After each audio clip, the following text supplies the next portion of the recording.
tengo a Javier Cercas, que en fin también conocéis de sobra, es un escritor internacionalmente conocido, traducido a multitud de idiomas, ha escrito libros que son referencia en institutos de otros países y españoles también. Su último libro, El castillo de Barba Azul. Es un verdadero placer, Javier Cercas, tenerte aquí esta tarde para charlar también con la tercera invitada, que igualmente, que decir, Leaipi acaba de publicar un libro que es, bueno, pues que yo creo que ya se ha convertido en un bestseller, es el Free, que pudimos presentar la semana pasada en Madrid. De hecho, últimamente es una de las personas a las que más veo, más presentes en mi vida. This is the second time I have spoken to you in a week, I think. Esto es muy extraordinario. Bueno, ella es profesora de teoría política en la London School of Economics, y es un verdadero placer tenerla aquí esta tarde también para que nos cuente, pues, la perspectiva, la otra perspectiva, ¿no? La perspectiva de Europa Central y Oriental de esta ampliación. Y sin más, pues me gustaría en primer lugar darle la palabra a Cercas para preguntarle él, como escritor, cómo hay que contar esta historia de una Europa que se amplía, cómo contar la historia de un continente más grande y por qué es importante tener esta discusión. Es tuya la palabra, Javier. Bueno, buenas tardes a todos. En primer lugar, tengo que disculparme porque no puedo estar ahí como me gustaría. Os envío un bicho a todos. Y en segundo lugar, quisiera dar las gracias a los amigos de Le Camp Continent por invitarme, y a la Universidad de Granada por invitarme a estar aquí en este acto con ustedes y con personas a las que conozco poco y aprecio mucho, como Ana y como Marian, y también con Leaipi, a quien acabo de conocer ahora mismo, hace unos días, gracias a un libro que acabo de leer en inglés y que acaba de publicarse de traducirse al castellano, un libro que, si me permite, quisiera recomendarles fervorosamente, porque se titula Libre y es un libro realmente magnífico, realmente extraordinario. Lea es muy conocida como teórica y todo es muy apreciada, pero este libro demuestra, además, que es una narradora extraordinaria. Es un libro que cuenta con una gracia enorme, con una gran inteligencia, con un sentido del humor extraordinario. Es un libro extraordinariamente divertido y cuenta un asunto muy serio, que es el paso del comunismo al capitalismo, o de lo que ellos llamaban democracia popular a lo que llamamos nosotros democracia liberal en su Albania natal, visto a través de los ojos atónitos, perplejos, de una niña que se vuelve adolescente.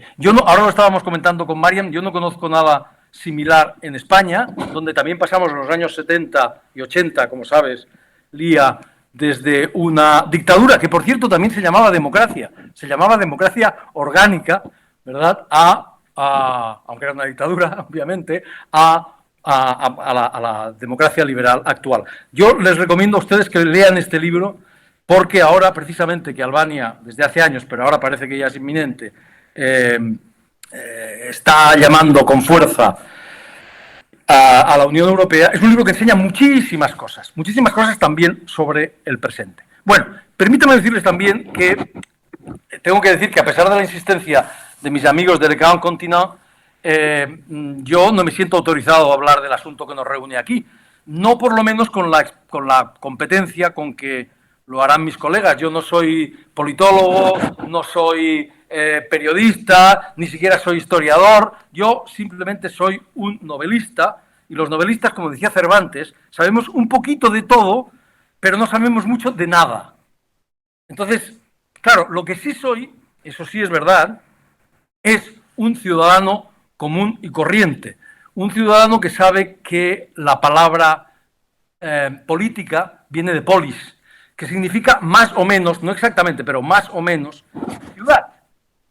y la ciudad es de todos. Y yo también sé, como todos ustedes, que, ya que nos hemos puesto etimológicos, democracia viene de, o sea, significa en griego poder popular o poder del pueblo, y el pueblo somos todos. En definitiva, yo soy un tipo que piensa que la política es algo demasiado serio para dejarla en manos de los políticos. La política es cosa de todos. Y por último, y no menos importante, también soy un europeísta peligroso, un europeísta extremista. En esto, al menos, creo que soy, soy bastante o muy español, porque, como ustedes saben, no solo porque España siga siendo uno de los países, o tal vez el país más europeísta de la Unión, sino también, sobre todo, porque los españoles sabemos muy bien lo que es vivir fuera de Europa, política y mentalmente, durante siglos. Y por eso, durante siglos, los mejores españoles soñaron con que nuestro país abandonase el aislamiento, el oscurantismo, el atraso, la ignorancia de un imperio en decadencia y regresase a Europa, que para ellos representaba la razón, la ciencia, el progreso, las libertades, ¿verdad?, que es lo que en gran medida continúa representando para nosotros. O al menos, lo digo ya, para mí. Y lo diré de una sola vez, como lo he dicho también alguna otra vez. Una Europa unida es, para mí, la única utopía razonable que hemos inventado los europeos. Esta vez no utopía en el sentido etimológico, porque utopía etimológicamente significa no lugar, o como traducía Francisco de Quevedo, Lía, un grandísimo, uno de los mayores poetas de nuestra lengua, traducía no hay tal lugar. Es una traducción muy bonita. Bueno, no en el sentido etimológico, esta vez, sino en el sentido mucho más común hoy de proyecto ideal, de proyecto deseable para todos. Porque eso es lo que es para mí la Unión de Europa. Es el proyecto más ambicioso, más urgente, más revolucionario, más necesario del siglo XXI. Y esto lo es para mí y lo era para muchísima gente antes de la crisis terrorífica del 2008, ¿verdad? Yo estoy recordando un libro que leía, que todos recordaréis, de Mark Leonard, que es del año 2004, que se llamaba ¿Por qué Europa liderará el siglo XXI? ¿Verdad? Eso era antes de la crisis. Ahora parece que las cosas han cambiado. ¿Por qué Europa liderará el siglo XXI? Bueno, es igual. En Europa hemos conocido muchas utopías atroces, paraísos teóricos convertidos en infiernos reales, muchas de esas. Pero utopía razonable, que yo sepa, solo la Unión de Europa. Entre otras razones porque es, hasta donde alcanzo, el único proyecto que puede preservar la paz, la prosperidad y la democracia en el continente.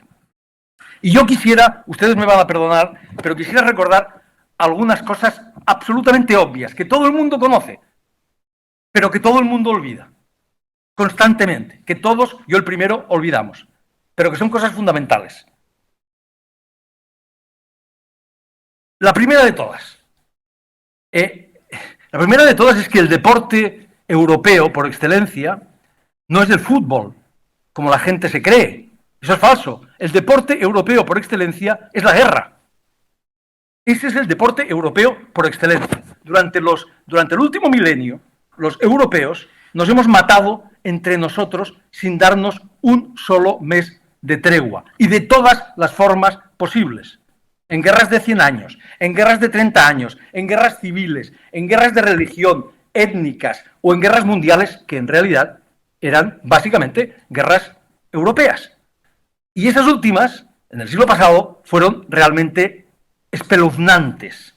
Entre agosto de 1914 y mayo de 1945, desde Madrid hasta el Volga, desde el Ártico hasta Sicilia, se calcula que 100 millones de personas, mujeres, de hombres, mujeres y niños, perecieron a causa de la violencia, de la hambruna, de la deportación, de la limpieza étnica. Obviamente el germen de la Unión Europea surge del horror de esa carnicería indescriptible y de la convicción de que nada semejante podía repetirse o debía repetirse en Europa. Y el resultado de esa convicción no es menos evidente, pero tampoco menos asombroso.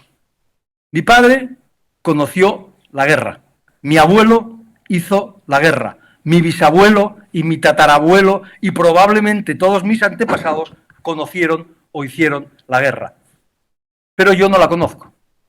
Es decir, yo pertenezco a la primera generación de europeos que al menos hasta hace año y medio, cuando Rusia invadió ignominiosamente Ucrania, no conocía una guerra a gran escala y de alcance europeo. Obviamente todos recordamos las guerras de la antigua, que desmembraron la antigua Yugoslavia, que fueron absolutamente espantosas, pero creo que fueron guerras mucho más localizadas, que no tuvieron el alcance global que tiene la guerra de Ucrania. No digo que la voluntad de crear una Europa unida haya sido el único elemento que ha permitido esa paz inédita.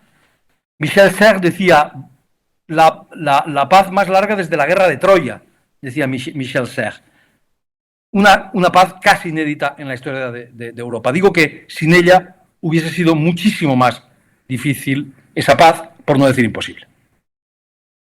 Hay una segunda razón por la que la Unión de Europa me parece el proyecto político más atractivo, más ambicioso de nuestro tiempo. Sabemos que Europa fue durante siglos el centro del mundo, pero también sabemos que ya no lo es. Y de un tiempo a esta parte no pasa día sin que oigamos o leamos que casi lo único que nos queda por hacer a los europeos, ¿verdad?, es, ante el empuje de las grandes potencias emergentes, es, como diría un gran poeta, otro gran poeta español, Jaime Gil de Viedma, es languidecer, ¿verdad?, como nobles arruinados entre las ruinas de nuestro pasado glorioso, pretérito, etcétera, etcétera. Bueno, yo creo que esto es una tontería. Creo que no hay que sucumbir a ese pesimismo. Es verdad que nuestros países, que el peso de nuestros países en el mundo, tomados uno a uno, es cada vez menor, sobre todo si lo comparamos con esas grandes potencias emergentes, con China, con la India, con Brasil, etcétera. Pero también es verdad que juntos gozamos todavía de un poder enorme. Sin ir más lejos, recuerden ustedes que hasta el Brexit éramos todavía la mayor economía del mundo, mayor que Estados Unidos, hasta el Brexit. También es verdad, y hay que reconocerlo, que el peso político de la Europa unida es todavía escaso, incluso el peso cultural y científico. Pero eso no se debe a que esté unida, sino precisamente a que no lo está lo suficiente, a que los viejos estados se resisten con uñas y dientes a ceder soberanía y a integrarse en un único Estado federal. Y yo sé muy bien que los políticos se ponen muy nerviosos, europeos, cuando oyen la palabra federal aplicada a Europa, pero es la palabra que yo uso y es la palabra que yo quiero y volveré sobre eso. En fin, la utopía, desde luego, está muy lejos de realizarse y por eso nadie puede estar satisfecho del funcionamiento actual de la Unión Europea, entre otras razones porque el déficit democrático de sus instituciones sigue siendo sangrante, lo que quizá es uno de los principales problemas de la Unión, porque impide que aquello que fue inicialmente a la fuerza un proyecto elitista, nacido de la lucidez de un puñado de intelectuales y de políticos que a mediados del siglo XX se conjuraron para que nada semejante, para que no se repitieran los dos apocalipsis que acababan de arrasar el continente, para que ese proyecto inicialmente elitista se convierta en lo que debe ser, un proyecto popular, directamente respaldado y protagonizado por la ciudadanía. La tercera y última razón por la que una Europa unida me parece el proyecto político más necesario de nuestro tiempo no es, a mi juicio, menos importante que las dos anteriores. Los tratadistas políticos clásicos solían considerar que lo ideal para el desarrollo de la democracia era, por decirlo como dice Rousseau en el Contrato Social, Rousseau dice, lo cito, un Estado muy pequeño en donde se pueda reunir el pueblo y en donde cada ciudadano pueda, sin dificultad, conocer a los demás. Bueno, yo creo que esta recomendación que era sensatísima, ya no es válida para nuestros días, en mi opinión. Y la razón es que uno de nuestros principales problemas políticos consiste en que en las economías globalizadas de la actualidad, las grandes corporaciones transnacionales poseen un poder tan descomunal, tan grande, que acaban imponiendo sus normas a los gobiernos de los países y sobre todo a los de los países pequeños, que carecen del poder suficiente para enfrentarse a ellas y por tanto deben someterse a sus dictados. Esto significa que una Europa de verdad unida, que reúna el poder de múltiples estados, representa tal vez la única posibilidad de que en nuestras sociedades la política pueda poner coto, pueda poner freno, pueda poner límites al poder ciego y omnímodo de la economía y, por lo tanto, constituye tal vez el único instrumento que podría permitirnos preservar una democracia digna de tal nombre. Jünger Habermas ha insistido, entre otros, con toda la razón, en mi opinión, sobre este asunto. Habermas dice: la democracia en un solo país no puede siquiera defenderse contra los ultimatos de un capitalismo furioso que traspasa las fronteras nacionales. Bueno, concordia, prosperidad, democracia, esos son los pilares, los tres pilares que, aunque repito, de manera totalmente insuficiente, totalmente insatisfactoria, para mí, creo que para muchos, ha contribuido a sustentar la Unión Europea. Y por eso creo que una Europa federal, y cuando digo una Europa federal me refiero a una Europa capaz de conciliar la unidad política con la diversidad cultural, con la diversidad lingüística. Una Europa cuyo lema podría ser, se me ocurre, uno de los primeros lemas de los Estados Unidos. Decía e pluribus unum. E pluribus unum. Es decir, de muchos, uno. De muchos países, lenguas, culturas, tradiciones, historias, un solo Estado. Eso es para mí el proyecto federal. A eso llamo un proyecto federal. Bueno, pues ese proyecto no es solo un proyecto histórico sin precedentes. Creo que no hay un experimento así en la historia, sino que también es la gran empresa política del siglo XXI, en cualquier lugar. Ahora solo falta que los europeos estemos a su altura. Y para estar a su altura hacen falta muchas cosas, muchísimas cosas. Solamente mencionaré dos. Solo tengo tiempo para destacar dos. Una ya la he mencionado en realidad, pero la repito. Se trata de que la Unión Europea deje de ser un proyecto elitista y pase a convertirse en un proyecto popular. Y para eso hay que hacer muchas cosas. La Unión Europea debe democratizar a fondo sus instituciones, debe abrir cauces de participación de la ciudadanía, etcétera, etcétera. Claro, es verdad, hay que reconocer, es cierto, que los europeos, o muchos europeos comunes y corrientes, no ignoran que muchas decisiones que afectan a su vida cotidiana se toman en Bruselas. Eso es verdad. Pero para la inmensa mayoría de ellos, de esos ciudadanos, la Unión Europea aún no es, en mi opinión, un proyecto propio. Es decir, un proyecto entrañable. Y la prueba es que esa Unión Europea está muy lejos todavía de concitar la adhesión personal, racional, hasta sentimental, con que cuentan las viejas naciones. Esto me parece una obviedad. La segunda tarea no es menos decisiva, aunque en realidad creo que es casi más decisiva y no es menos compleja, creo que es más compleja, incluso.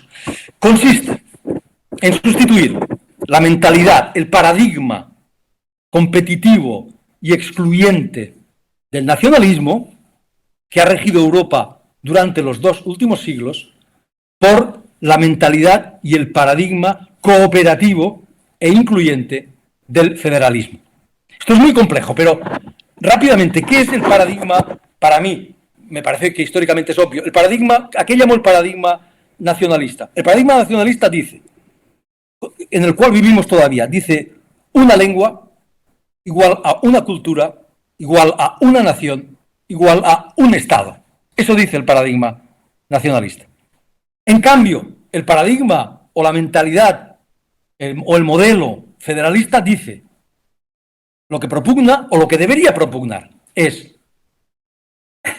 un único Estado plurilingüístico, pluricultural y, a ser posible, postnacional. Es decir, un Estado en el que el sentimiento nacional sea una cuestión privada y no pública, como lo es en nuestras sociedades laicas el sentimiento religioso. Dicho de otra manera, se trata de buscar la unidad política sin confundir unidad con uniformidad. Lo que nos une a los europeos, lo que nos une a los seres humanos, es muchísimo más importante que lo que nos separa. Y además es lo que nos hace mejores y más fuertes. Pero, por supuesto, debemos respetar la diversidad lingüística, la diversidad cultural e incluso identitaria de cada uno. Estas dos tareas son dos tareas ímprobas, enormes. Sobre todo la última, porque es un cambio de mentalidad, ¿verdad? Esa sustitución del mundo nacionalista por el federalista. Pero creo que también son absolutamente esenciales para la construcción de una Europa unida de verdad. Y acabo ya hablando de la ampliación. Ahora estamos discutiendo esta ampliación a Ucrania, a Moldavia, a los Balcanes, etcétera, etcétera. Es un asunto complejo cuyas pormenores técnicos no tengo yo, no estoy autorizado ni tengo elementos para discutir. Es un asunto complejo, tan complejo, por lo menos, como otro asunto que para mí es fundamental y que está de algún modo unido a él, que es el asunto, lo mencionabais ahora, de los refugiados, de la inmigración. Es un problema candente ahora mismo en las discusiones. Y para mí ambos problemas, que parecen separados, están más unidos de lo que creemos. Miren, se diga lo que se diga, hay muchísimas razones para acoger con la máxima generosidad posible a los miles y miles de personas que buscan cada año asilo en Europa. No se trata solo, y me gustaría insistir en esto, de migrantes, no solo. Se trata también de fugitivos que huyen de la desesperación, a veces de una muerte violenta. Muchísimas razones hay para acogerlos con la máxima generosidad. La primera razón, y la más importante, es de orden moral. Es totalmente abyecto, repito, totalmente abyecto tener a miles y miles de personas, incluidos ancianos y niños, sobreviviendo en condiciones abyectas en nuestras fronteras, a la espera de cruzarlas. Totalmente abyecto. Y no hay forma humana de justificar que, según datos de ACNUR, solo en lo que llevamos de año, más de 2.500 personas hayan muerto cruzando o intentando cruzar el Mediterráneo. No hay forma humana de justificarlos. Permitir ese apocalipsis diario equivale a hundirse en la ignominia y a tirar a la basura la mismísima razón de ser de Europa. Punto. La segunda razón es legal. Lo que está ocurriendo desde hace años, y lo sabemos todos, viola de manera flagrante no solo la Declaración de Derechos Humanos de 1948, sino la Convención de los Refugiados de 1951 y la Convención Europea de Derechos Humanos de 1953. Negándonos a conceder a esa gente el derecho a tener derechos, estamos colocándonos simplemente fuera de la ley. La tercera razón es política. Es evidente que los enemigos de Europa están encantadísimos con nuestra política de asilo, porque constituye para ellos una confirmación de que la libertad, la igualdad y la fraternidad de la retórica occidental es solo eso, retórica, cáscara vacía, un mero instrumento para seguir oprimiendo a gentes de todo el mundo. Y es obvio, no hay que ser un genio para entender que la peor política que puedes hacer es la que tu enemigo quiere que hagas. La cuarta razón es económica. Y es también muy obvia, la sabemos todos. Algunos economistas relevantes, muchos economistas relevantes, pienso en Thomas Piketty, que se ha citado aquí, pero pienso en James Weidmann, por ejemplo, presidente del Bundestag hasta hace un par de años, nos advierten los economistas que necesitamos a los refugiados y a los emigrantes tanto como ellos nos necesitan a nosotros. El motivo es también obvio. Como decía un economista español relevante, muy relevante hace poco, en países como los nuestros, envejecidos, con bajísimas tasas de natalidad, los refugiados serán quienes paguen nuestras pensiones. Así que no es solo por motivos morales, es por motivos prácticos, egoístas, si ustedes quieren. Y hay muchísimos más motivos para acoger a esta gente desesperada, sin contar, obviamente, con el mero sentido común. Como se dice en español, esto, Lía, no sé si lo entenderá, no se puede poner puertas al campo. No se puede poner puertas al campo. Ellos van a venir. Es obvio. Es obvio. Bueno, ahora bien, se dirá, y aquí es donde el problema de los refugiados conecta con el de la incorporación de países, con el de la incorporación a Europa de países con tradiciones culturales, políticas, incluso religiosas, tan distintas o muy distintas a las europeas, como por ejemplo el caso de Albania, donde todavía la religión mayoritaria es la religión musulmana, ¿verdad? Bueno, entonces, a la vista de esto se dice, muy a menudo, esto se dice muchísimo, es un discurso permanente, ¿no peligra la identidad de Europa si accedemos a acoger a personas tan distintas de nosotros? ¿No corremos el riesgo de que nuestros valores de libertad política, de tolerancia religiosa, de igualdad ante la ley, se disuelvan entre personas que no nos conocen y que llegan a Europa con valores distintos, si no opuestos? En definitiva, no puede morir Europa a manos de lo que no es Europa. Constantemente se dice esto. Bueno, pues la respuesta es evidente. No, taxativamente no. Sobre todo si Europa entiende de una vez por todas, de una puñetera vez, que su mejor destino consiste en imitar una de las mejores de sus invenciones, de las mejores invenciones que hemos tenido, de sus invenciones más valiosas, tan necesaria para la modernidad como la ciencia. Me refiero naturalmente a la novela. La novela es un género esencialmente europeo, inventado, acuñado por un tipo que además era español, que se llamaba Miguel de Cervantes, como un género de géneros, como un artefacto mestizo, esencialmente versátil, casi infinitamente maleable, como una especie de, a veces lo imagino así, como una especie de monstruo mutante, omnívoro, que se alimenta de todo lo que encuentra a su alrededor y que a medida que lo hace, a medida que se alimenta de todo lo que encuentra a su alrededor, se metamorfosea sin dejar nunca de ser el mismo.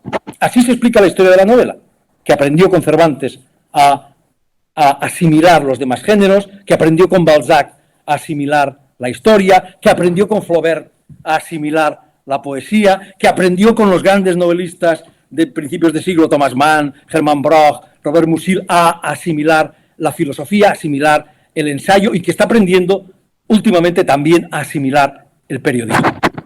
Ese apetito insaciable, esa capacidad para ser siempre distinta, siendo siempre la misma, es la garantía de la vitalidad perdurable de la novela. Pues también lo es de la vitalidad perdurable de Europa. También lo es de Europa. Para mí, Europa solo puede construirse en el futuro como se construyó en el pasado.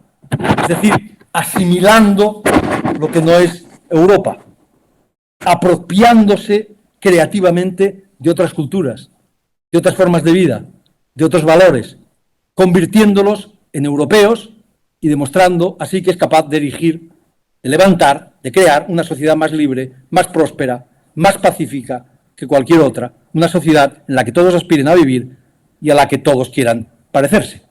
La identidad de la novela consiste, como la de Europa, en su diversidad. Esa es la verdadera identidad de Europa. En su capacidad para asumir otras identidades sin dejar de ser ella misma. Ahí radica su fuerza y su futuro. Y ahí radica también la fuerza y el futuro de Europa. Bueno, muchas gracias por escucharme y hasta muy pronto.